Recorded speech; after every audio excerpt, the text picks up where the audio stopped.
Board of Education is called to order. Please rise for the pledge. I pledge allegiance.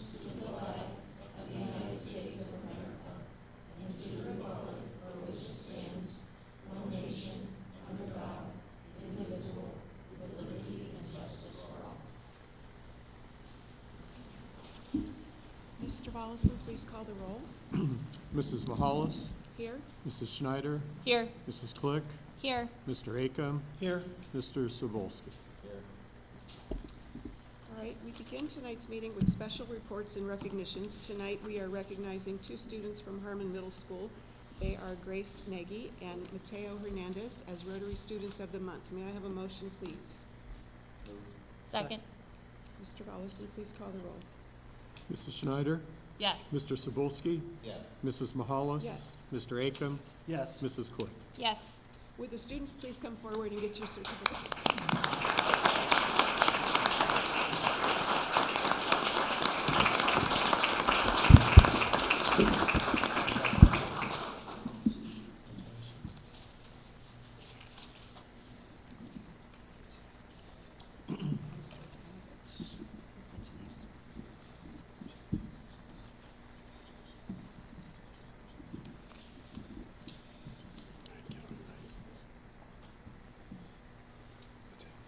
All right, Mr. Abramovich, please introduce the students.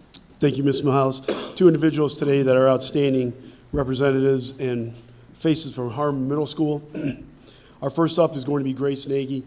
One of our teachers said that knowing when Grace receives this award or earns that award, she's going to just say, okay, thanks.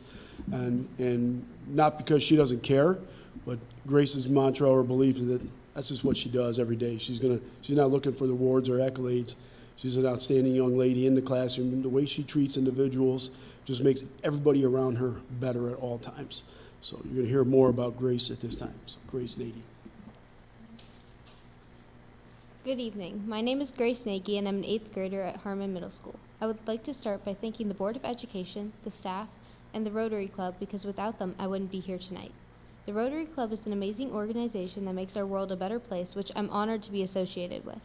I would also like to mention and thank my mom, Jen, and my dad, Steve, who are huge supporters of everything I do and are always there for me, and they have shaped me into the person I am today. In my day-to-day life, I try to make a difference in my community and enjoy doing acts of service for others. I enjoy volunteering with kids at our local schools and libraries whenever possible. Volunteering brings me so much joy, and I love to give back to my community because I know they've done so much for all of us. I also enjoy participating in various activities such as theater, choir, and dance. I was recently in the Harmon musical and made some great memories and experiences from doing so. I've also been in the choir at Harmon all 3 years and take voice lessons. As for dance, dance has always been a part of my life ever since I was little. I've always had a passion for performing, so when I get knocked down or messed up, I know I can rise up again. In school, I'm also involved in Beta Club. Beta Club is a junior National Honor Society that does service for Aurora schools and our community. We get involved in any way we can to try to make a difference. Some of my favorite ways we've done this are writing letters to kids, booing the school, which was secretly providing treats, and adopting a family during the holidays. In my school life, I've built strong relationships with all of my teachers, even some teachers I never had for class. I take pride in my schoolwork and enjoy my classes that I take, especially Spanish. I've always been excited to take Spanish in school because I want to know more about the culture behind it and found Spanish to be a new challenge for me to take on. I've also really enjoyed my classmates and teacher, which made this year even better. I've been in Harmon for 3 years now, and it's probably been the best school years I've ever had. Before coming to Harmon, we got hit with COVID, and it took a toll on everyone and everything. I had gone online for the last part of my 3rd grade year and my entire 4th grade year, which was really difficult for me. At first, it was nice to stay home, but I found it hard to keep up with my schoolwork and learn anything. I never realized how difficult it was to learn at home rather than in person with the teacher.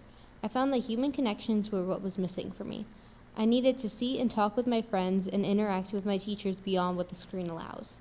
While there are many days that I long to take school from home in my bed, I'm always grateful for what in-person schooling can do for us. The more that I think about school, the more appreciative that we have it, because school will help me lead to my future plans. Even though I'm still deciding what I should do with my life because I'm still a teenager, I currently hope to become an interior designer. I have always had an interest in art and enjoy making a room having a personality. This form of art allows me to make spaces unique and special for others. This career has been something I've wanted to pursue for the past couple of years, but whatever I decide to do in the future, I hope that I find success in it, and I know my time in Aurora schools will help me with that journey. Thank you again. I'm very grateful for this opportunity that I've been given, and it's a great honor for me to be nominated for this.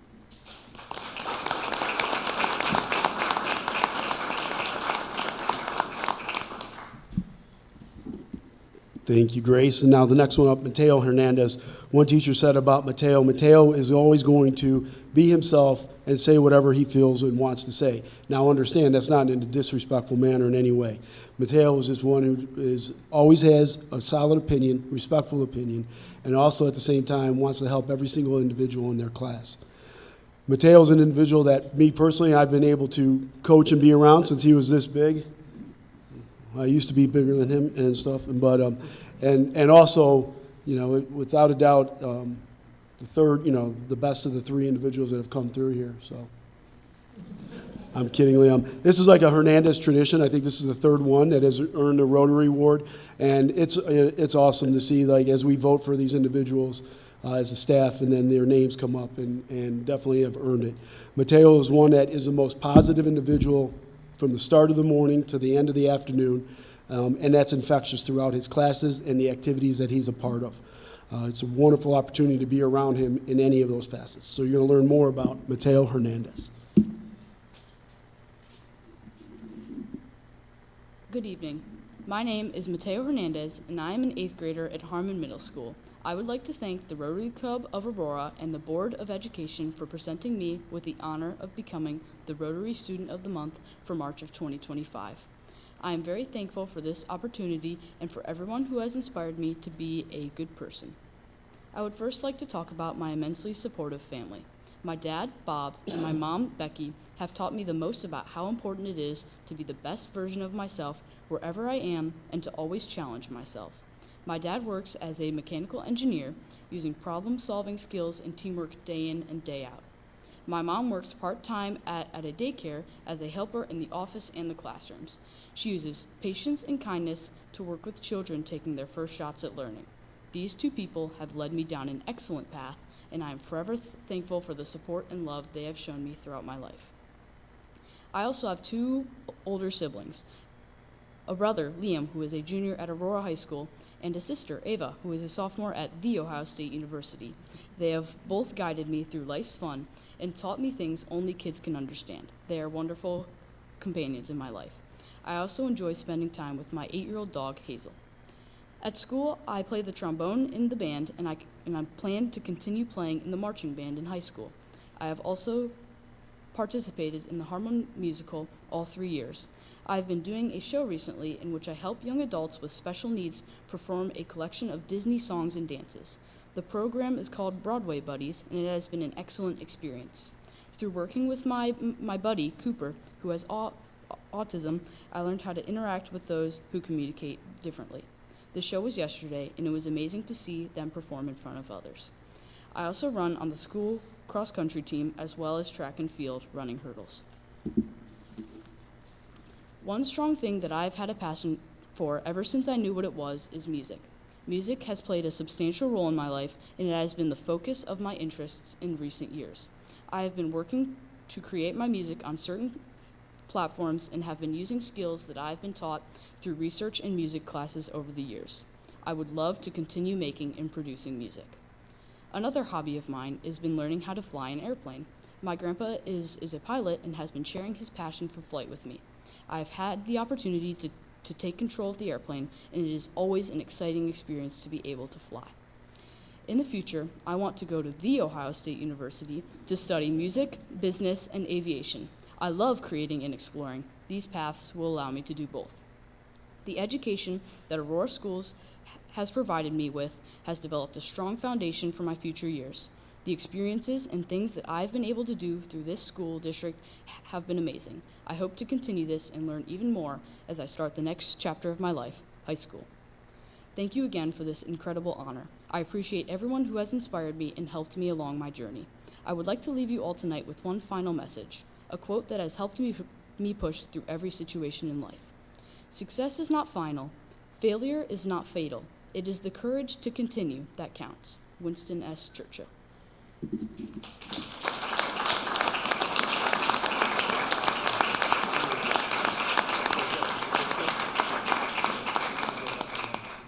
Thank you, students. Those were excellent speeches. We have an artist and a musician amongst us.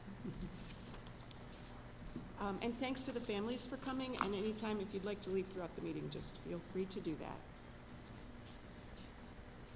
All right, next we will move to hearing of the public on agenda and non-agenda items. Individuals wishing to comment should have registered on the comment sign-up sheet that was placed at the entrance to the board meeting. This period of the meeting is a maximum of 30 minutes, and each speaker will be limited to a total time of 3 minutes. The board treasurer will keep the time. Each person addressing the board is requested to provide his or her name and address upon being recognized, and the treasurer will include that information in the board meeting minutes. So first we have April Secura.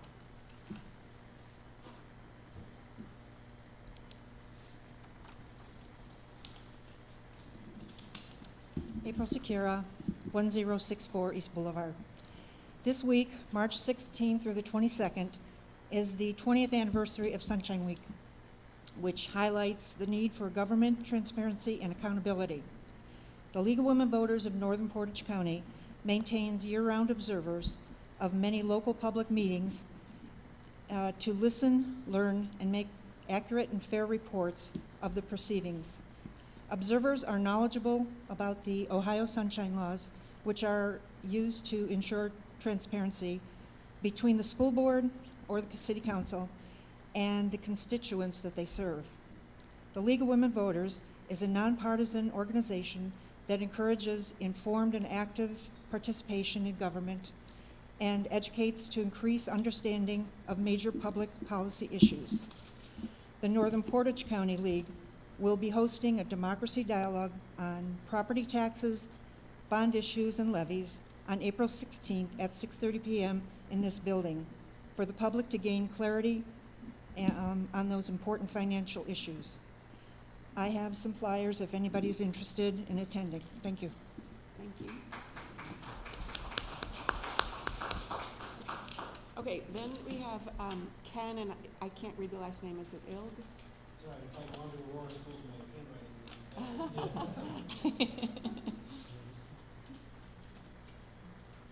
write. Thank you. My name is Ken Ilg. I live at 310 Beach Court. I'm addressing an issue that's not on the board agenda tonight, but soon will be, and it involves what the acronym is RTRI. It involves releasing students during the school day for religious instruction. And the reason I'm here is because this board, by statute, I believe, will have to come up with a policy prior to April 9th that addresses how students will engage with that process. As attentive as Aurora parents are over their kids, many of you here might say overly attentive, the fact is that we cede a huge part of childhood development to the schools. And as our elected representatives, we elect and re-elect you as long as those schools are great, and they are. But what we have not done is conferred upon you the authority to subcontract out to other entities that childhood development and protection. And many school districts around the state have not taken that job seriously.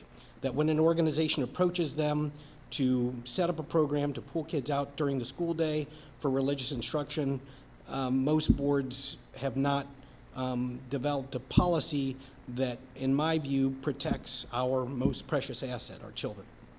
So I'm here tonight, and we'll be back when this is on the agenda, to ask for this board to take this very seriously. If we are going to allow our children to leave the protection of the schools to go and get instruction from another entity, I believe that it is incumbent on this board to develop a very specific policy that reflects the rules, the guidelines, and the philosophies that have made this district great. And so there are three things that I would like to insist that this board develop as part of that policy. One is that there should be background checks available for review by this board to any person that is involved in that program. That seems on its face to be pretty common sense, but too many districts in this state have abdicated that responsibility. And so number one, I insist that any policy this board develops involve background checks for the people that are being entrusted with our children. The second is the curriculums and guidelines that organization conducts its instruction should match as closely as possible the guidelines of this district, the guidelines that have made this district great. That should be reflected in the policy. And finally, there should also be a policy reflective of this district's policy of anti-harassment, anti-bullying. If we can get at least those three things in a policy involving pulling our kids out of schools during the school day, then we will be better positioned than almost any other school district in the state. So I have to say, like I said, I'll be back when this is formally on the agenda, but thank you for hearing me. Thank you very much.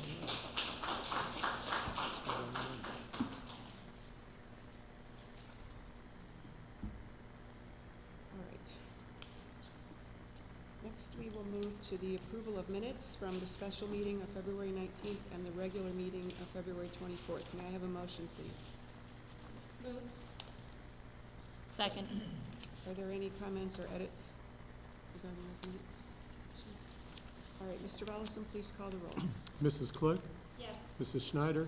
Yes. Mr. Cebulski? Yes. Mrs. Mahalis? Yes. Mr. Aiken? Yes. All right, minutes are approved as written, and now we will move on to the superintendent's report. And I know you are giving your time to Mr. Abramovich, correct, first? Going to give us an update on Harmon.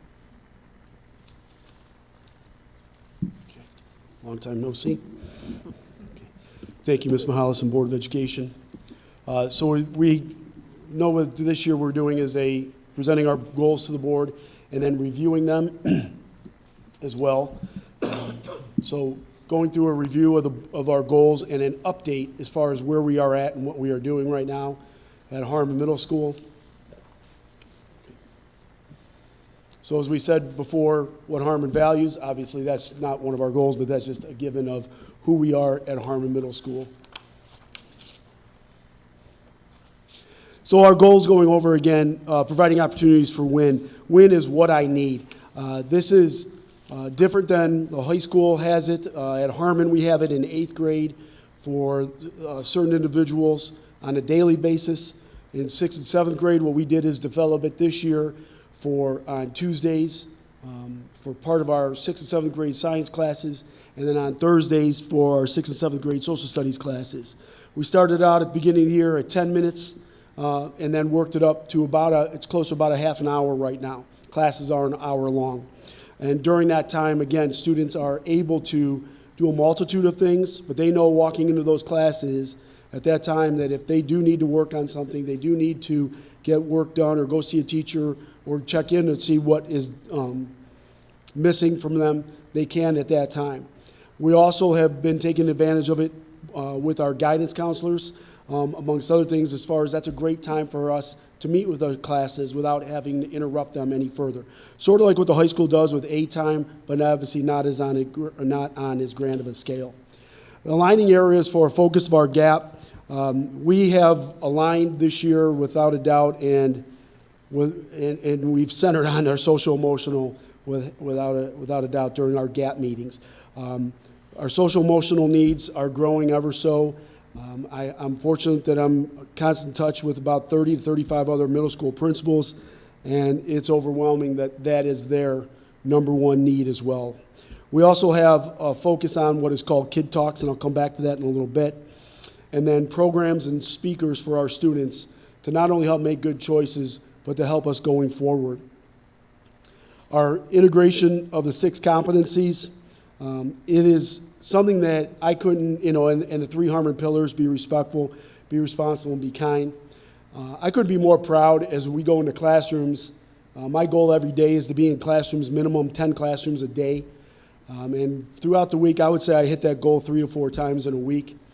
And the amount of times that we are talking about the 6 competencies is fantastic. It's not something that I can say, well, here's a piece of paper, that this is how many times our teachers, I heard them talk about it this week, but it is integrated in and embedded in to our teaching on a regular basis. It's not something that's hokey and brought up and say, oh, by the way, make sure we remember these 6 things. It is part of our genuine teaching that takes place regularly. We've also had faculty meetings where I've had activities such as faculty would sit amongst each other in different individual, different grade levels and mixed in of how do you integrate it in your classroom? How do you do it? So that the others are learning from each other and taking ideas off of each other. We've done that a couple times, and I have seen those get passed from one to the next. The collecting data on the competency continuum. This is actually a springtime activity that we're doing with our wrap-up. And 8th grade is going to use it as like a writing opportunity during their English classes, and then the 6th and 7th grade during their win time. We've now had our competencies for several years now. All of our students at Harmon, and they're now even in the high school, have been around these. And I know when we developed these years ago, our goal was that when a student graduates from Aurora City Schools, they are this type of learner and centered on the 6 competencies. That was our goal way back when we helped develop these. I could say that now when they leave Harmon Middle School, without a doubt, that they have a clear understanding of what those things are, which is really neat.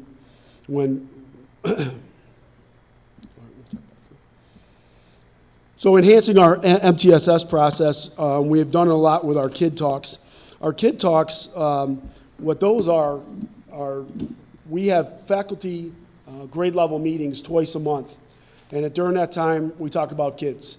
But it's not, understand for layman's terms, it's not a session to just complain about how Johnny's always chewing his gum loud in class, or so-and-so, Sarah's walking in late all the time. No. It's kids that are brought up with a purpose. Each kid that is brought up to our counselors, psychologists, or myself or Mr. Beaumont, the assistant principal, we then create a folder on them, and those teachers are able to add to the folder so that we have a consistent amount of data that is being collected on a student. Then we could go back and target how to help those individuals. It is very organized and put together during our MTSS practices, and it's very concise that during our time, one of the biggest things was that we are able to use our time very efficiently when we have our grade level talks. Our increased professional development through teacher observing of colleagues, that is something that I will say that I know Mr. Roberto, Dr. Milstich, we are very big on. It hasn't gone over the amount as much as I wanted to, and it's not because our teachers are against it. Our teachers are teachers. They don't want to leave their classroom at times, which I don't blame them. They are outstanding in what they do. And so what I need to continue to do is find more times to be creative, to be able to get them to see others. Because our teachers benefit greatly when you're able to watch others. It doesn't mean a math teacher has to go watch another math teacher or a science teacher or science. Go around and be able to see each other. I stress that to every student teacher. It's one of the requirements I have when we have a student teacher at Harmon. I've done it for many years, is that you need to go and see teachers of other contents because we have a lot to offer. Have we done it? Yes, we've done it without a doubt. And we continue to meet as instructional leaders of how we could do that more. It's just one of those things, like I always call it as cheap professional development, right? But you have to be creative in how to do it because I don't want to pull a teacher out of a classroom and then lose the instruction for those kids to be able to see someone else. But it's something that I know that we could continue to work on to do. Continuing to define PBIS within the framework of our day. It's definitely one of our initiatives was a Kindness Month initiative. We've had incentivizing attendance, for instance, and we have really good attendance at Harmon. Don't get me wrong on that. We're in the high 90s, but I always say that I would like to get close to 100 or even closer to 100 because of when kids miss a day, right? You can't replace that. And so we have such outstanding teaching going on. I need them there all the time to be able to make that work. We do a lot of work in our PBIS practice projects together. Our PTO has been instrumental in terms of what they provide for us. We have random snacks throughout the day, throughout the year that they will give to us. We have trivia times that they come into our lunches during the week. We have this current week that right now we're in. We have a spirit week. We have team days. All of these that when we talk about positive behaviors and interventions, is that exactly that kids do not need to be rewarded and found out to do something just once in a while. It's things that we do together to continue to grow that culture, to be in an environment that is enjoyable, comfortable to be in, and yet at the same time promotes learning.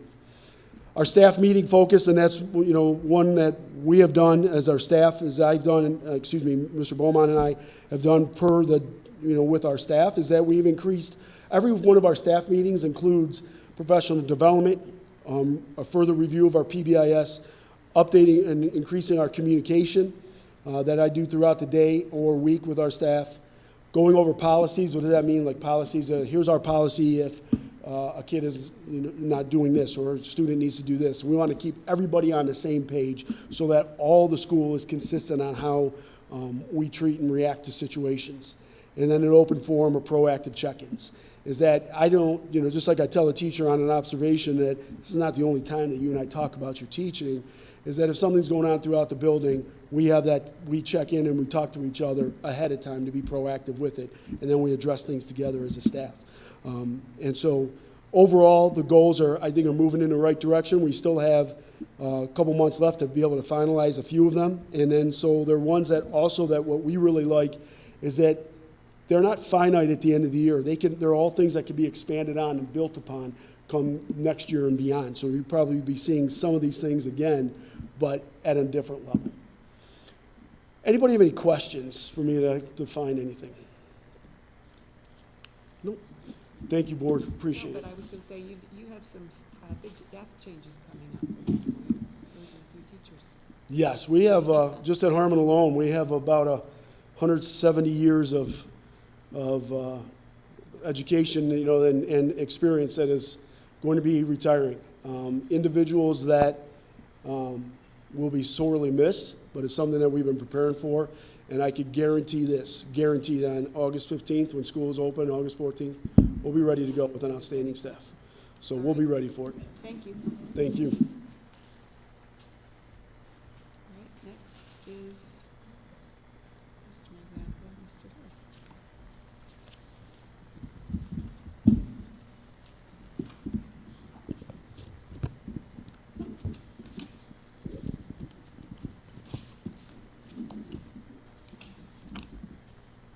Thank you, Dr. Milsitich, for your time tonight and letting us speak. Good evening to the Mrs. Mahalis and the school board, and we thank you for allowing us to share some exciting news about our 2024-2025 special education profile. Aurora City School District has made incredible strides in special education, meeting 14 out of 16 indicators, and that's a testament to our staff's dedication, student progress, and strong programming. Success in special education is a collective effort, aligning with our district's strategic vision. Here's how our progress reflects the key competencies of our strategic vision. Innovation. Our team continuously adapts and implements creative solutions, embracing new strategies to empower educators and students. Collaboration. Inclusive learning thrives through teamwork. Our professional learning community, better known as the PLC, fosters collaboration among intervention specialists, general education teachers, and paraeducators. Empathy. We create learning environments rooted in compassion, respect, and understanding of diverse student needs. Resilience. Challenges do not deter us. We teach growth mindset, foster positive relationships, and encourage self-care and healthy risk-taking in our learning environments. Balance. Academic success is just one piece. We ensure students develop socially and emotionally, creating well-rounded individuals. And critical thinking. We refine our programs through stakeholder feedback, design teams, and ongoing reflection to drive continuous improvement. So we'd like to get into the actual special education profile report. And I'm excited to share our progress in preschool transitions, an essential foundation for our students' educational journey. Our preschool team developed 14 IEPs for students moving from early intervention services, achieving 100% compliance to ensure timely, tailored support. Additionally, we conducted 14 initial evaluations based on parent referrals, bringing the total preschool transitions last year to 28. With a deep commitment to early childhood development and the unique needs of each child, our preschool team collaborates closely with families, early intervention specialists, Help Me Grow, community preschools, and other outside providers to create smooth, individualized transitions. These strong partnerships ensure each child is well prepared for their next steps in learning. A couple of years ago, I was fortunate enough to be on the state team that created the alternate decision-making tool. We piloted this tool in our district, and it has not only decreased the number of students participating in the alternate assessment over the last couple of years, but it has also facilitated team discussions centered around making the best decision for each individual student. With that said, this year we have successfully met our alternate assessment participation target with fewer than 1% of our student population participating in the alternate assessment for students with significant cognitive disabilities. This is a significant accomplishment as it reflects our commitment to ensuring that only students who truly require this form of assessment are placed in it, while other students are supported through appropriate assessment methods that meet their needs. I'm pleased to share our progress in ensuring fairness and discipline for students with disabilities. We are committed to equity and equal opportunities for all students. This past year, we met all indicators, ensuring students with disabilities are not suspended or expelled at disproportionate rates.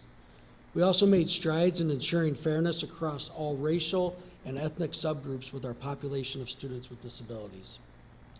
Our success is driven by prevention, early intervention, and restorative practices. Recognizing that behavior is influenced by disabilities, social emotional development, and environmental factors, we use inclusive, empathetic discipline strategies to address root causes, and provide the support students need to thrive.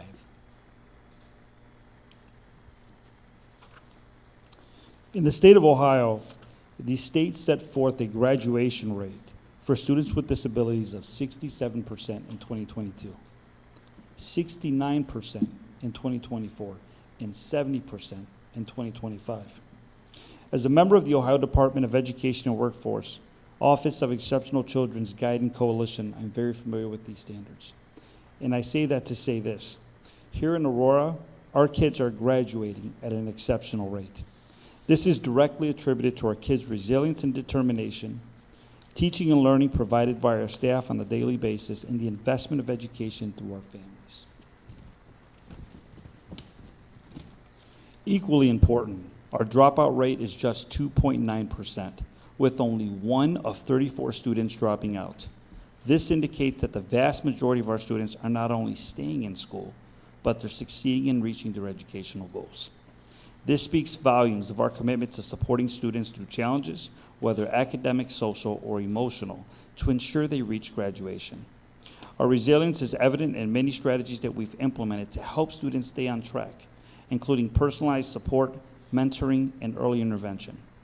We continuously seek out innovative and creative solutions to reduce dropout rates, which includes utilizing alternative learning methods, providing flexible scheduling, and collaborating with community partners, as does the Aurora Work Ready program, to ensure students have the resources that they need to be successful. Before we talk about the post-graduation indicators, I'd like to briefly discuss Indicator 13, which is in the profile. Indicator 13 focuses on IEP transition plans, which leads to the post-secondary graduation indicators. As a district, we met 100% compliance of having appropriate transition plans in place for those students aged 14 and older. This is a huge accomplishment for some of our middle school intervention specialists and all of our high school intervention specialists to ensure that those plans are appropriate and in place for our students with disabilities. Our commitment to students with disabilities extends beyond graduation. We focus on preparing them for life after high school. This past year, we achieved a 75% response rate on our district follow-up survey, with a 58% target response rate. That was thanks to Mr. Torres picking up the phone and calling several of our students to make sure that they responded. This information provides valuable insights into post-secondary or post-graduation outcomes for our students with disabilities. I'm proud to report that we met key indicators for students who were enrolled in higher education or post-secondary training programs and/or who secured competitive employment within a year of leaving high school. These results highlight the progress of our students with disabilities that they're making in securing meaningful post-graduation opportunities, setting them up for success in their future careers and academic pursuits. While we've seen positive outcomes, we are focused on growth with these indicators. We're looking to increase enrollment in higher education and training through expanded support for our students with disabilities and expanding employment opportunities by strengthening pathways to competitive employment. We continue to explore innovative partnerships with colleges, vocational programs, and local businesses to ensure our students have the opportunities and skills needed for academic and career success.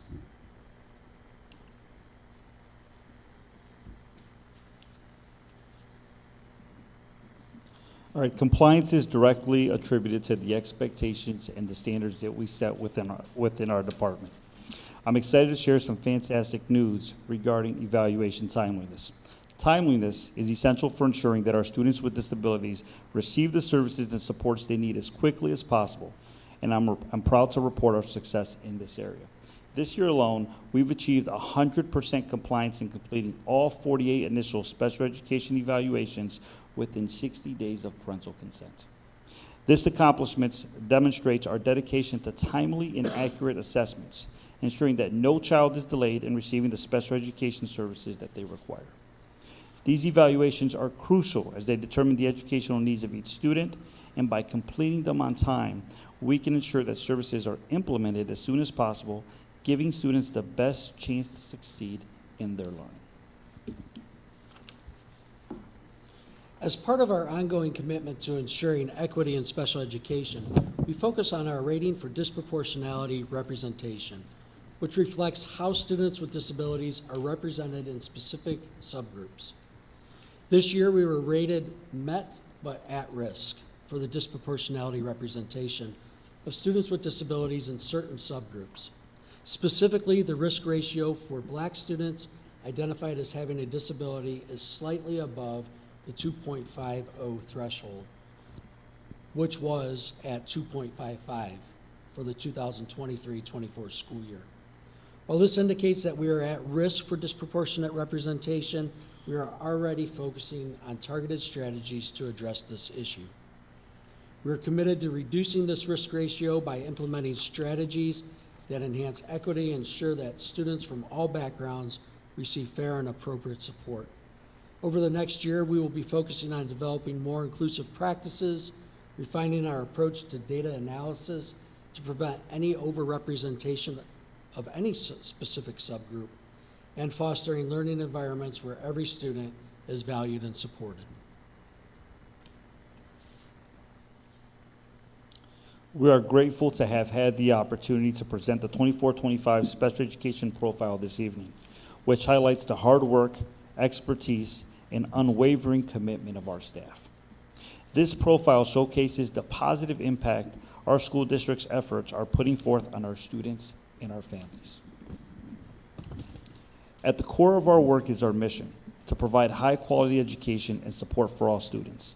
This mission drives everything we do and is reflected in the progress that we've made, both in the academic and personal growth of our students.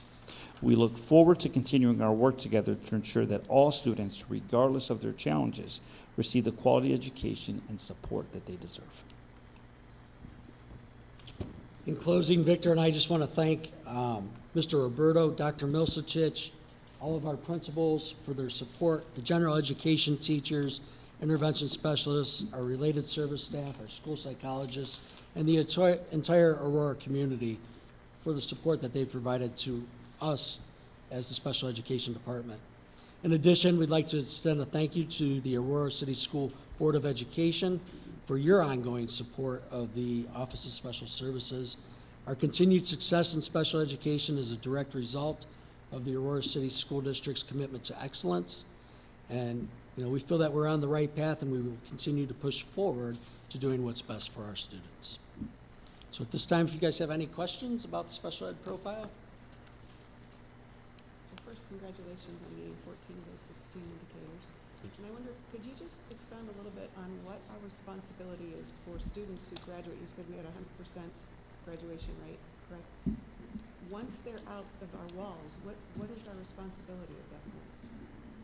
Or what's incumbent upon us? Because I know you're looking at things. So the two indicators that we missed were new indicators on our special ed profile this year. They were indicators that were not clearly identified to us, so we knew that we had to reach out to students with the surveys, the graduation surveys, to make a determination of what they were doing, if they were employed, if they were going to college. So we did that. We answered the questions, inputted the information into the state reporting system. So what we found out was, based on those responses, there were 3 additional indicators. So the first indicator was getting the responses, which we met. The second indicator was identifying the number of students who were either in college or employed. We met that, but what the problem we had was, in our responses, we had 2 students with disabilities respond that they were in college. And that caused us to not meet the other 2 indicators. And we know that we had more graduates with disabilities that were in college. We just didn't get that information from our students. So part of what we're going to do next year is make sure that we're targeting all the students that are out there and really pushing to get those responses.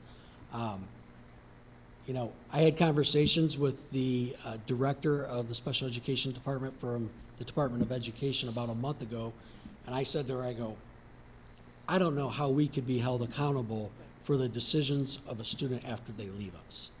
We give them the skills that they need to be successful, but now we're being graded on their responses of what they're doing. So, And not only that, it sounds very time consuming, and it's time taken away from the students who are still in our walls. she said it wasn't changing, so Oh, okay. we'll continue to gather the information. Yeah, it won't change until it does. Okay, thank you. Any other questions? I appreciate the explanation of how you're talking to meet that at-risk rate and to lower that at-risk ratio. Do you have any examples of what an inclusive practice would look like and how some of those strategies would play out? Do you want to talk about it or you want me to? Mm-hmm. Yeah. I would say our overall school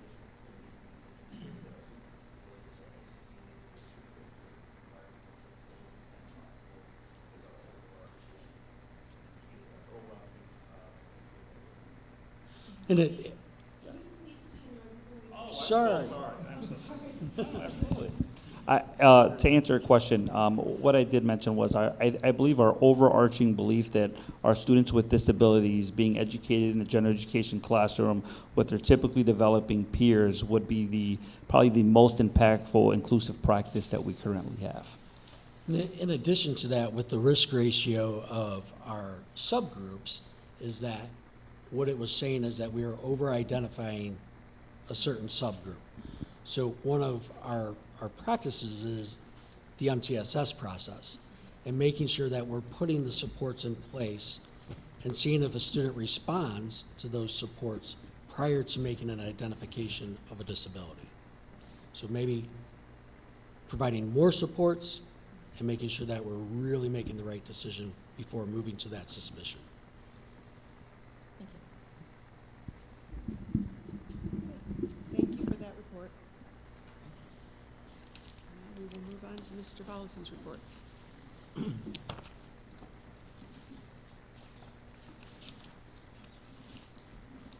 Okay, thank you, Mrs. Mahalis.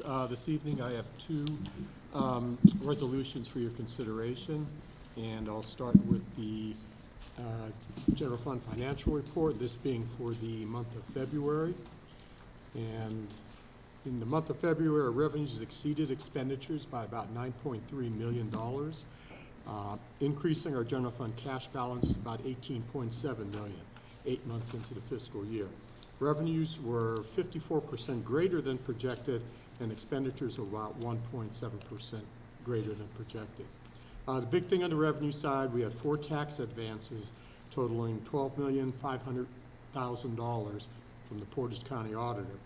The amount was about $4.6 million greater than projected, but we don't have to get too excited because, you know, as we mentioned in the past, it's the tax collection rate of how the taxes are coming in. So what you're going to see is when we get our final settlement, probably sometime in March, it'll be lower than projected, so things will start to even out. Expenditure-wise, everything's still running within normal variances for this time in the fiscal year. So thus far, for the fiscal year, our revenues are about $4.5 million greater than projected, again, mainly as a result of the tax advances being so much larger. And then our expenditures are about $152,000 greater than projected. So overall, right now, we have a favorable variance of about $4.4 million, 8 months through the fiscal year. So that is the February financial report. All right, Exhibit D1, a resolution to approve financial statements and reports. May I have a motion, please?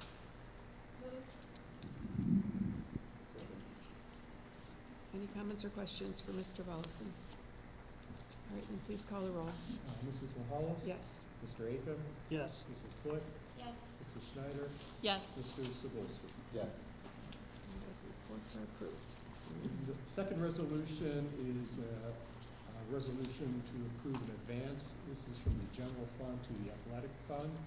So we're advancing them now. We're running overall, the athletic fund has a negative cash balance, so we have to advance them the money now.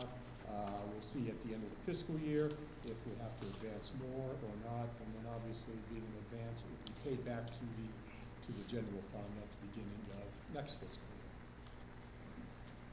All right, Exhibit D2, a resolution to approve transfers and advances. May I have a motion, please? Moved. Chair seconds. Any comments or questions?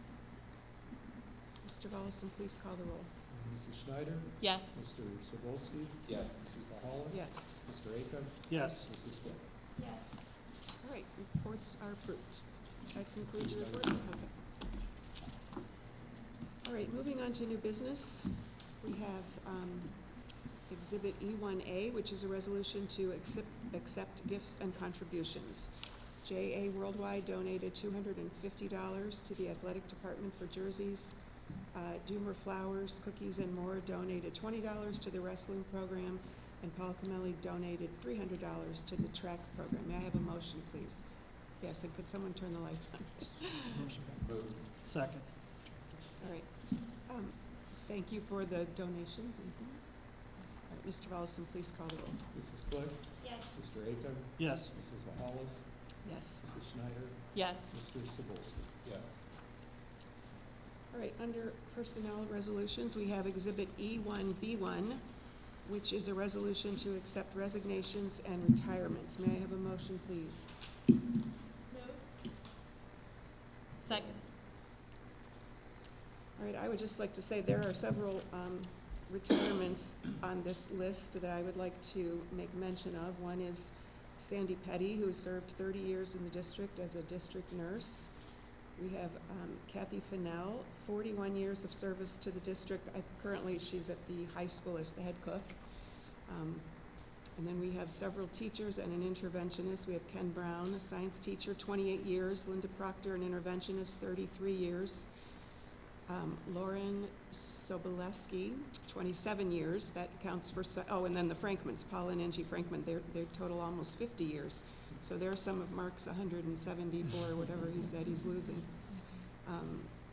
So we thank them all for their service, and as they bid farewell to school bells and school calendars and lesson plans and meal plans and all the things they've been doing for decades, we wish them all the best in their retirement. Any other comments or questions? Yeah, I just kind of want to second that. Over the last couple of months, there's been several retirees here that I know have touched my life. when I was going through the schools, my brothers, even though it was just a couple of years ago,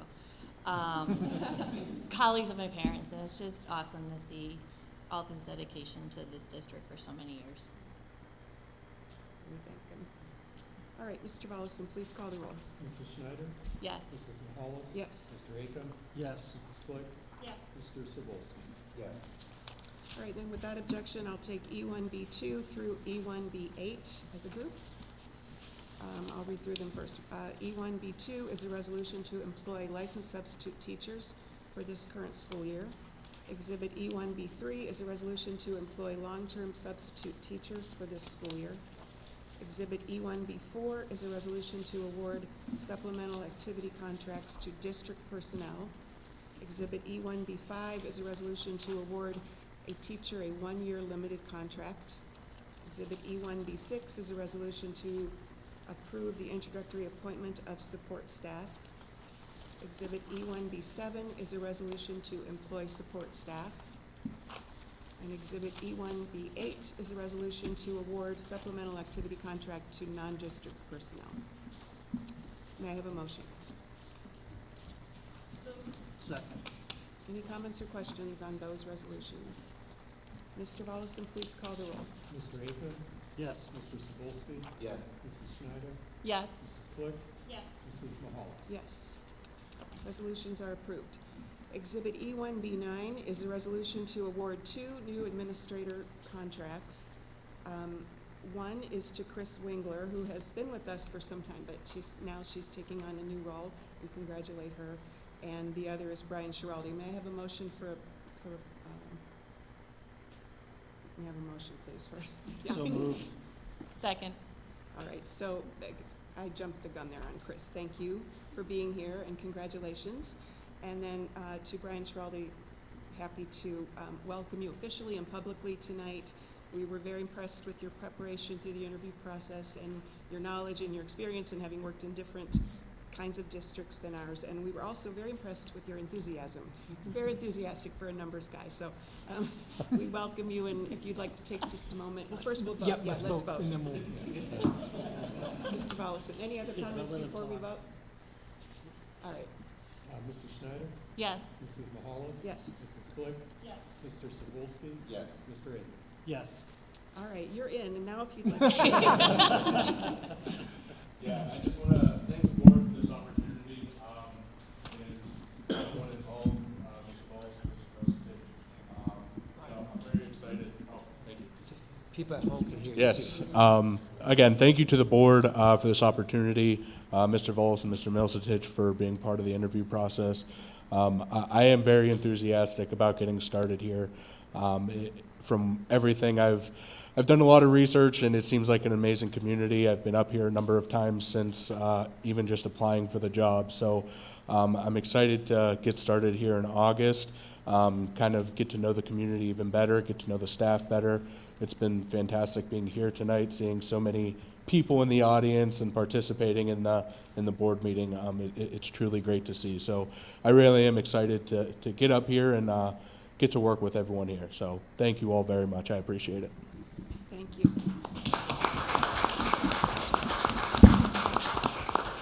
And thank you for bringing your wife and your dad. That's nice. And Mr. Volleson, we'll have more to say about your leaving as we get closer to the end. All right, we'll take Exhibit E1B10 through E1B12 as a group. E1B10 is a resolution to approve leave of absence requests.